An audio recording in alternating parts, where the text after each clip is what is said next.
What about Bigfoot? Yeah, I don't think that's real. Yeah, that's probably not real. And the Loch Ness Monster's not real either. Aleister Crowley made that up. Oh, did he? Yeah. He I wasn't bought the aware of that. Eskine Manor or whatever shit over there, and it was like that pond or whatever, and he made that up. He made up a lot of stuff that people don't know about. Like Madonna sang Into the Groove. You know, that's actually from his autobiography. He said in the, he says, we must get into the groove. That's actually how he started off one of his chapters in his autobiography. And that's like from the 40s. Madonna read that. She says, into the groove, huh? So get into the groove. That's where that came from, people. You know how many of her fans don't know that? 99% at least. The panda used to be considered a mythical creature. Well, And obviously, finally there's proof of that, so it no longer is. well, yeah, they finally found one, but people would say that that was like They only bullshit. found one? I thought there was more than that. They got some. They breed them in captivity. They're very hard. I think they're hard to find out in the wild. You know, there's like not a lot of them. So it makes me think that it's possible there could be a Bigfoot creature out there somewhere. That's because they have the. Are you aware of like over in the Amazon rainforest? There's people that have never been contacted by the Yes. outside world, and that they've developed into orange people. Cool. Their skin Yeah, there's color is societies out there. Thankfully untouched by Christian missionaries who fucked shit up. You saw that episode of South Park where the missionaries went to the Marklars. You Marklars can stay, but you Marklars have to leave. Yeah, thankfully there's still some pure people out there that aren't fucked up by others. I follow Sammy Davis Jr. because he's one of my Did you know that he idols. was involved in the Church of Satan? Yes. I If you got a look picture at of him. I have a picture of him with Michael Aquino and Anton LaVey, and yes, I like both of those guys equally. I have a lot of people who tell me I'm not a Satanist, I'm a bad person. Oh, you like Michael Aquino, then you're a bad person because Anton hated him. Well, he didn't always hate him. So let's just say I like them both equally for my own reasons. What's that? Wasn't he like a high up in the Church of Satan? I mean, yes, he was like almost equal to Anton, I believe. He was a colonel in the U.S. military, and when I found out that you could legally be a Satanist in a military, that opened my possibilities in life, my opportunities. I never knew. I thought you had to be a Christian to be in the U.S. military. That's how I was raised, to believe that. I thought up until I was about 22 years old, I thought everybody was a Christian. Everyone was the same. Whether they were black, white, Chinese, Arab, I thought everyone was the same. Good thing I went to college because then I started getting an education on all the different peoples of the world and religions and educations and all. And then I dropped out of society for a few years, almost 2 decades. And as time went on, I traveled and I met people and learned foreign languages. And I realized, wow, there's all this different stuff here. And then I learned about the Islams, that's what I called them. My friend was laughing. He fell on the ground because I said, do you guys get along with the Islams, you know, him being Catholic? I never seen him laugh so hard. I meant to say Muslims. So, you know, I even experimented with Islam for 6 months, went to the masjid, everything, went in the masala to pray every Friday, Jumu'ah. Assalamu alaikum. I got a few of those Mind War books from Aquino. Oh, cool. Are they really good? Yeah, they're very interesting. He's talking about... Are they hard to understand?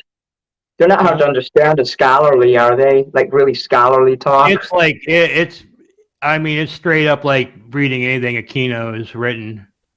It's probably real scholarly, like Anton LaVey was easy to read, but I mean, he's a very smart guy. You know what I mean? Yeah. Even if he is a bad guy, you gotta know. I don't think he's a bad guy. I don't think he's a bad. I don't think Michael Aquino's a bad guy. He got a bad rap from that. Yeah, but I don't think he's a bad guy. Anyone in power like that is gonna get a bad rap. He didn't get arrested or anything. So it's just like rumors. You know what I mean? I know about all that stuff. I don't think he's a bad guy, and I have a former fan who hates my guts because I admire this guy so much. I admire him for his ability with the psychological stuff. I admire him because of the psychological stuff. Was he a lieutenant colonel? Is that what he is? No, he was a full bird colonel. I mean, he's like a very high-ranking dude, man. And if he was a scumbag, he would not be. That's right. There, I mean, they do. I mean, you want to talk about a background check and a half. You said earlier, Anton LaVey they say hated Aquino, but I think Well, Anton later LaVey on he really did. didn't really like much of anybody before he died, because did you ever see that documentary with LaVey where he had built like a bar with like mannequins in there, and he would go in there and hang out with these like mannequins all fucking day? I didn't see the video, but I read about it. I'll send you the link. There's a documentary that he Okay. did right before he died. He let him come in his house, and it was actually a very sad, lonely existence he had. He was And very lonely in the end days, yes. he was And I very wish I would have known into, about him. I would have went to see him. He would have liked yeah, me. but he didn't like nobody. He was lonely He by would have liked choice. me He couldn't stand anybody. because I He was saw younger too and Marilyn Manson receptive during that to his period. message. I think he would have liked that. He didn't like a lot of people because they weren't receptive to him anymore. They kind of thought he was a has-been and an old timer, like you're a dinosaur. That guy was. They don't make guys like that today. Everything I know about that guy, his personality, his being a You like lion Cena? tamer, a police photographer, also being a calliope. He played this instrument called a calliope. He was a born showman, Yeah, I have an album and by him. the man's a brilliant genius. And I wish to fucking God that when I was in college or even high school, that I would have known about him. I would have wrote to him. I would have even gotten a bus and went to see him. It might have got me away from my family decades sooner. I could have went and started practicing more to be an entertainer and actually tried to sing in front of people and do things before the internet. I think about this stuff all the time. In fact, almost every night I go to bed thinking about it. I wake up thinking about it. I'm like, I'm ashamed of myself for wasting 20 years of my life between 2002 and just about up to 2016, 17. I started seeing the light around 2017, and as I moved into this apartment, I found that I was able to make noise and perform without getting in trouble. So I'm really blessed right now. The last 2 years of my life have been super cool. It's like I'm in super drive. I forgot what Janis Joplin said. I would rather have 10 years of super hyper fame than live to be 70 sitting in a fucking rocking chair. Well, I feel the same way. Janis Joplin is one of my very closest heroes. Yeah, I She like taught me how Janet. to have passion in my music. What do you do? Do you like Zena LaVey? I don't know a lot about her, but I guess she's Well, actually, okay. let me clarify, 'cause she doesn't like being called that, and that was a mistake. I'll probably edit that Oh, out. But Xena, you know who I'm talking about. I think she just goes by Xena now. okay. Well, I don't know much about her, but I'm sure she's okay. See, I used to watch her growing up. She's kind of like my age, you know. Well, didn't you grow up in California there? No, I grew up in the Midwest. Well, who got you interested in knowing about the Satanism stuff? Did you just catch on to it naturally?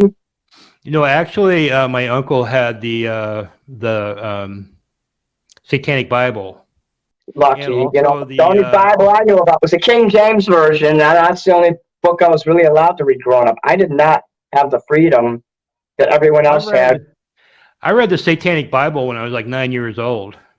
Did you understand it Yeah, at 9? pretty much. Yeah, yeah. And I also Well, read the I didn't. I Satanic still don't Witch. understand most of it. Have you ever read the Satanic Witch or the Yes, Satanic I read Bible that when I was book. That book nine? helped me a lot. It was written for women, how to be used to feminine ways, which I think is great advice. If I was female, I'd use all that shit. But instead, I use that information, but I use what I have, what I look like, who I am. I use the information my way. But it was very, very useful book for me. It's useful to men as well, Yes, so that's what I said. That's why I you said can it was good for understand the me. witch. Let me ask Anton you, LaVey man. taught me how to use what I have. He taught me how to be sexy and energetic. He taught me how to be charismatic, to use everything that people said was bad about me. For 40 years, I thought I was a loser because I was too short. I wasn't pretty enough. I wasn't this. I wasn't that. But I take what I was given, and Anton LaVey taught me how to over exaggerate. If you have a big nose, make it look bigger. You got crooked teeth, utilize it, make it a thing that, as long as you love who you are and you really feel it, Nobody can hurt you. They can't say you're a fat fuck, you buck-toothed motherfucker. You know, if you love who you are, no amount of insults can take you down.